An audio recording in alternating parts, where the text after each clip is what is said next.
BCA గ్రూప్ను ప్రభుత్వం వారు కనీసం గుర్తించడం లేదు. బీసీఏలో ఉన్నటువంటి ఈ కులాలను గుర్తించకుండా ఉండడము చాలా అన్యాయం. అన్యాయమే కాకుండా ఇప్పుడే కాదు, మన వాళ్ళందరూ చెప్తూ ఉంటారు. ఇప్పుడు అక్కడ సోమాజిగూడలో కూడా ప్రెస్ మీట్ జరుగుతుంది. జాతుల శ్రీనివాస్ చేస్తుంది, ఇక్కడ నేను చేస్తున్నాను. నేను మొన్న చేసినప్పుడు ఐలమ్మ దగ్గర కూడా మాట్లాడినాను. కారణం ఏమిటంటే కేవలము బీసీలు అనగానే కేవలం 5 కులాల వాళ్ళే అన్నింటిని కొట్టుకుపోతున్నారు. MP, MLA, ZPTC, MPTC, sarpanch మొత్తం ఒక 5 కులాలు. మొత్తం కులాలు 5 కులాల పేర్లు చెప్పండి. చెప్తాను తర్వాత. ఇప్పుడు టోటల్ బీసీఏ గ్రూప్లో 73. మీరు రాసుకోవాలి ఈ విషయం. ఇది ప్రభుత్వం తెలియాలి. వాళ్ళు ఏదో అన్ని తప్పు కాకి లెక్కలు ఇస్తున్నారు. బీసీఏలో 73, బిలో 24, సి వదిలేసినాము, డిలో 37, ఈలో 14.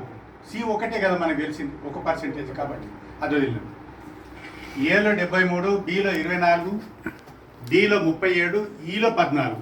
ఇవి 148 కులాలు. ఇది 148 కులాలు. అందరు 132 అంటున్నారు. అది తప్పు. ఎందుకు తప్పు అంటున్నానంటే ఈ 15 కూడా కలిపినారు. మళ్ళీ డీలో 5 మందిని కలిపినారు. ఇవన్నీ చేస్తే మొత్తం 78, 170, 148 అయినాయి. కాబట్టి వీటిలో 27 మళ్ళీ పాత వాళ్ళను ఎవరు ఆంధ్రలో తీసేసిన కలిపితే 170 అవుతాయి. పర్సెంటేజ్ ఏమో అంతే ఉంటుంది, కలపడం తీసుకొస్తున్నారు. కాబట్టి కలపకూడదని విజ్ఞప్తి చేస్తూ, మాకు బీసీఏలో ఉన్నటువంటి 73 కులాలు 5 మందిని కలిపారు, అనాథలు కలిపితే 73 కులాలని. మాకు 73 కులాలు మా ఎక్కడ దొరికిన వాళ్ళని తీసుకొచ్చి ఏలో కలుపుతున్నారు. కానీ పర్సెంటేజ్ మాత్రం పాతది 7నే ఇంప్లిమెంట్ చేస్తున్నారు, 7%. మాకు నిజంగా గౌరవ ముఖ్యమంత్రి వారు నిన్న తీసుకొచ్చిన జీవో వల్ల ఆ 42%లో మాకు 12 వస్తుంది. మన వాళ్ళు చెప్పినట్టు, పెద్దవాళ్ళందరూ చెప్పినట్టు 12% ఇంప్లిమెంట్ చేయాలి. 12% ఇంప్లిమెంట్ చేస్తే మాకు మీరు న్యాయం చేసిన వాళ్ళు అవుతారు. 1. 2, రాజకీయ ప్రాతినిధ్యం కల్పించాలి. ఎక్కడ ఒక్కరు కూడా మా రాజకీయ ప్రాతినిధ్యం ఎవరికి లేదు. మరి 73 కులాలు ఉన్నాయి. ఎవరో 2 వచ్చినారు, 2, 3 వచ్చారు. వాళ్ళు స్వయం ప్రతిపత్తి మీద వచ్చారు తప్ప వాళ్ళు ఏ రిజర్వేషన్ మీద రాలేదు. వాళ్ళు బసరా సారయ్య గారు, మళ్ళా షాద్నారు శంకరయ్య గారు, మూటా గోపాల్ గారు, ఈ ముగ్గురు కూడా వాళ్ళు స్వయం ప్రాతినిధ్యం మీదనే వచ్చింది తప్ప వాళ్ళకి రిజర్వేషన్ మీద రాలేదు. వాళ్ళు కూడా ఇదే చెప్తున్నారు ఇక్కడ పోయినా. కాబట్టి మాకు ఈ 73 కులాలు ఉన్నాయి. కాబట్టి ఏలో మా పర్సెంటేజ్ 12 ఇంప్లిమెంట్ చేస్తూ, అమలు చేస్తూ మాకు రాజకీయ ప్రాతినిధ్యం కల్పించాలి. 1. 2, ఈడబ్ల్యూసీ చేయడం వల్ల అడగకుండానే 10% ఈడబ్ల్యూసీ ఇచ్చేసాం. మేము అడిగి ఇంత కొట్టుకుంటున్నాం. మా బిషప్ జాతులను అందరూ వచ్చి డబ్బులు కొట్టి సాటిస్తున్నారు. ఇప్పుడు రేపు ప్రతి జిల్లాలో ఇప్పుడు మేము చేసిన మీడియా దీన్ని పురస్కరించుకొని రేపు వాళ్ళు జిల్లాలో చేస్తున్నారు. వాళ్ళంతా ఫోన్ చేసిన, రాత్రి చెప్పిన. కారణం ఏమిటంటే మాకు 12% ఇవ్వండి, మా రిజర్వేషన్ రాజకీయంగా ఉన్నటువంటి ప్రాతినిధ్యాన్ని మాకు కల్పించండి. 12% ఇకనన్నా కనీసము అప్పుడు పంచపాండవులు ఏది లేకుండా 5 ఇవ్వమన్నట్టుగా మా మా అధ్యక్షుల వారు ఇప్పుడు ఉన్నారు. కొత్తది 12% లేకుండా పాతది 7% అన్నా ఇంప్లిమెంట్ చేయమని అడుగుతున్నాం. ఎక్కడ హాస్టళ్లలో సీట్లు రావు, కనీసం చదువుకోవడానికి హాస్టల్లో సీట్లు రావు. ఇప్పుడు ఎస్సీబీసీలు ఇప్పుడు చదువుకున్నారు, అప్పుడు చదువులు లేవు. నిజాం కాలంలో చదువులు లేవు. ఎందుకు లేవు అంటే చదువుకుంటే వీళ్ళు వ్యతిరేకిస్తారని చెప్పి మహారాష్ట్ర, కర్ణాటక నుంచి, తమిళనాడు నుంచి ఇక్కడ ఉద్యోగస్తులను చేర్చుకున్నారు. చదువుకున్న వాళ్ళను చేర్చుకొని ఇక్కడ స్థానికులను అనగదొక్కేసినారు. తెలుగు అసలే లేదు. అప్పుడు పార్సీ, ఉర్దూ, అరబ్బీ ఈ 3 భాషలు వెళ్ళినాయి తెలంగాణలో. పార్సీ, అరబ్బీ, ఉర్దూ ఇవి ఖచ్చితంగా మీరు చెప్పాలి. అప్పుడు హైదరాబాద్ జిల్లా లేదు. ఇది అత్రాబ్ జిల్లా చుట్టూ. ఇది హైదరాబాదు, అత్రాబ్ బల్దా. అత్రాబ్ బల్దా తర్వాత ఎన్ని జిల్లాలు ఏర్పడినాయి? ఒక వికారాబాదు ఇప్పుడు అయింది, 5వ నంబర్. అత్రాబ్ బల్దా, హైదరాబాద్ జిల్లా, మెదక్ జిల్లా, రంగారెడ్డి జిల్లా, ఇప్పుడు వికారాబాద్ జిల్లా. ఇట్లా కొన్ని జిల్లాలు ఇట్లా ఏర్పడ్డాయి. కాబట్టి ఇక్కడున్న ప్రజలు అమాయకులు. ఎంత అమాయకులు అంటే కూర్చోమంటే కూర్చుంటారు, తినమంటే తింటారు, లేకుంటే ఉపాసమైన కూర్చుంటారు. అంత అధ్వానం ఉన్నటువంటి కులాలు బీసీలు ఉన్నాయి. గంగెడ్లోళ్ళు, పిచ్చగుంట్లోళ్ళు, కాటికాపరోళ్ళు, దొమ్మరోళ్ళు. ఏంటిది కులాలను బీసీలు తీసుకొచ్చారు? ఇవి ఎన్ని ఉన్నాయి అనుకున్నారు? 36 కులాలు ఈ బిచ్చప్ కులాలే ఉన్నాయి. మీరు చూస్తున్నారు ఇప్పుడు గంగెడ్లలో తీసుకొచ్చి బీసీలు ఇస్తారా? ఎంత అన్యాయం, చాలా అన్యాయం. వాళ్ళు ఎస్సీలు ఉన్నా కూడా బతకలేరు. అట్లాంటివి తీసుకొచ్చి బీసీ ఏలో వేసేసి ఏ అంటే ఒక ఆయన అన్నాడు మీరు ఎక్సలెంట్ అండి చాలా తెలివైన వాళ్ళు అన్నాడు ఒక ఆయన. అంటే ఎవరైనా తెలివైన ఎంతమంది ఉన్నారు చూపిమన్నారు. అందుకే రెడ్డి వర్గానికి కూడా రెడ్డి సామాజిక వర్గం నేను ఒక మాట చెప్పినాను మొన్న ప్రెస్ మీట్లో సోమాజిగూడలో దాదర్ సినిమా పిలిస్తే పోయి మాట్లాడినాను. రెడ్డిలు వ్యతిరేకిస్తారు అంటే నేను రాకపోవచ్చు అన్న. మొన్న తెల్లారే జీవోలో వచ్చేసారు వాళ్ళు కోర్టు పోయి. అసలు రెడ్లు కూడా శూద్రులే. సంఖ్యాబలం ఉంది, అర్థబలం ఉంది, అంగబలం ఉంది, అధికార బలం ఉంది, చతుర్రంగ బలాలు ఉన్నాయి కాబట్టి మీరు అందరిని దొక్కేస్తున్నారు. ఇప్పుడు అధికార బలం ఉందని మీరు హైకోర్టు పోయినారు కదా. మరి రేపు బీసీలంతా మొత్తం 148 కులాలు మేము ఊరూరు తిరిగి పల్లె తిరిగి 148 కులాలకు చెప్తాం. వీళ్ళకు ఓట్లు వేయకండి, కేవలం మేము చెప్పిన వాళ్ళకి వేయండి బీసీలకు అని చెప్పి మేము చెప్తే మరి మీరు ఎట్లా గెలుస్తారు? తప్పు కదా.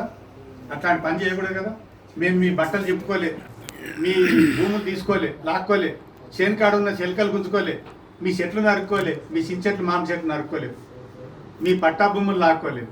వీళ్ళు ఉందే దరిద్ర నారాయణులు అంటే వీళ్ళని ఇంకా మీరు ముందుకు రాకుండా చేస్తున్నారు.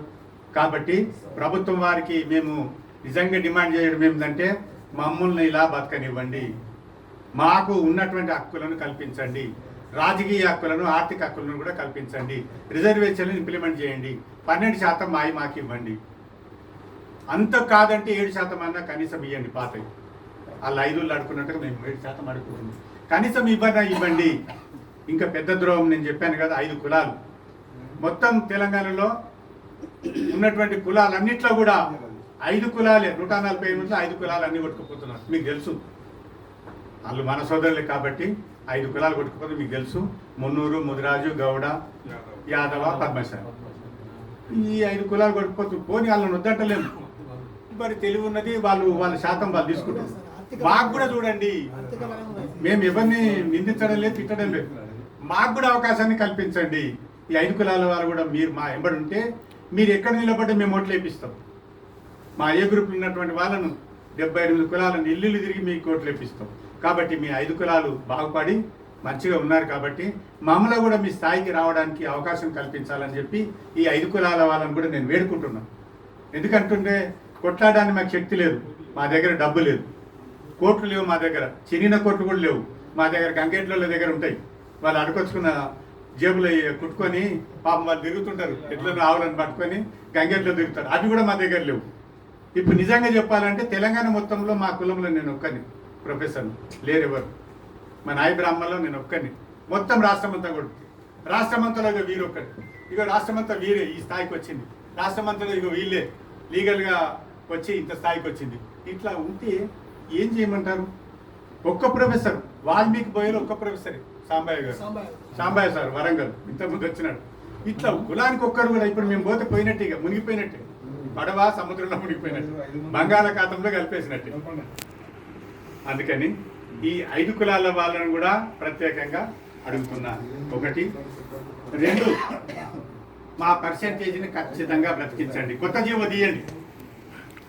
ఇప్పుడు వీళ్ళు హైకోర్టులో వేసినారు, నిజమే, వాళ్ళే మనం ఏం తీసుకుంటలేము కదా. వాళ్ళకి ఏం హక్కు ఉన్నది వేయడానికి? 10% ఇమ్మని ఎవడు అడిగాడు? 10% ఈడబ్ల్యూసీ ఇమ్మని ఎవడు అడగాలి? ఢిల్లీకి పోయి పార్లమెంట్లో వాళ్ళే పెట్టుకున్నారు, వాళ్ళే తెచ్చుకున్నారు ఓసీలంతా. ఒక ఆయన అంటాడు, నిన్న టీవీలో చెప్తున్నాడు, మాకు ఈయన ప్రైమ్ మినిస్టర్ కూడా బీసీ కదా, అంతా బీసీలకే చేస్తున్నాడు, ఓసీలకి ఏం చేయట్లేదండి. అప్పుడు నిన్న నాకు గుర్తొచ్చింది, ఆయన ఈడబ్ల్యూఎస్ 10% ఇమ్మని అడిగినోడు ఎవడు? ప్రైమ్ మినిస్టర్ను. ఆయన ఇష్టం ఉన్నట్టు అధికారం ఉన్నదని ప్రైమ్ మినిస్టర్నని చెప్పకుండా అర్ధరాత్రి పూట పార్లమెంట్లో పెట్టి పాస్ చేయించుకొని 10% ఇచ్చేసిండు. ఇప్పుడు మా ఊళ్ళకు 75% మార్కులు వచ్చిన వాళ్ళకు టీచర్ పోస్టులో టెట్లో సీట్ రాలేదు. వాళ్ళకి 63కి వచ్చింది, 72కి రాలేదు, 75కి రాలేదు, ఒకరికి 87కి ఏదో బిచ్చం ఇచ్చినట్టు వేసారు మా ఊళ్ళకి బీసీలో. చూడండి ఎంత అన్యాయం. బీసీలకు ఒక ఏ గ్రూప్కి అన్యాయం కాదు, బీసీలందరికీ అన్యాయం జరిగింది 10% ఇవ్వడం వల్ల. ఈ విషయం మీరు రాయాలి. కాబట్టి ఇది ఇక ముందు జరగకుండా ఇవన్నీ సవరించుకొని మీరు వేస్తే మేము కూడా కోర్టులో వేయడానికి సిద్ధంగా ఉన్నాం. బీసీఏ గ్రూప్ తరఫున మేము కోర్టులో కూడా వేస్తాం, మా పర్సెంటేజ్ మాకు ఇవ్వాలని. కాబట్టి ప్రభుత్వం నిజంగా ఇప్పుడు నేను అనుకుంటున్నాను ఏంటంటే, మన ముఖ్యమంత్రి గౌరవ ముఖ్యమంత్రి గారు ఒంటరి అయిపోయినాడు. ఆయన కాలు పట్టి చేతులు పట్టి గుంజుకోవాలి ఎక్కువ మంది. ఏళ్ళు బట్టి జుట్టు పట్టి గుంజేటోళ్ళు చాలామంది అయిపోయారు ఆయన వర్గంలో. కాబట్టి ఆయన ధైర్య సాహసే లక్ష్మి అన్నట్టు ధైర్యంతో ఇప్పటిదాకా పోరాడి అన్ని సాధించుకొస్తున్నాడు. ఆయనకు మేము ఈ 42% బీసీలకు ఇస్తున్నాను జీవో తీసినందుకు ఆయన కృతజ్ఞతలు చెప్తూ మా ఏ గ్రూప్ వాళ్ళను కూడా పరిరక్షించాలని కోరుతూ మనవి చేస్తున్నాం. ధన్యవాదాలు.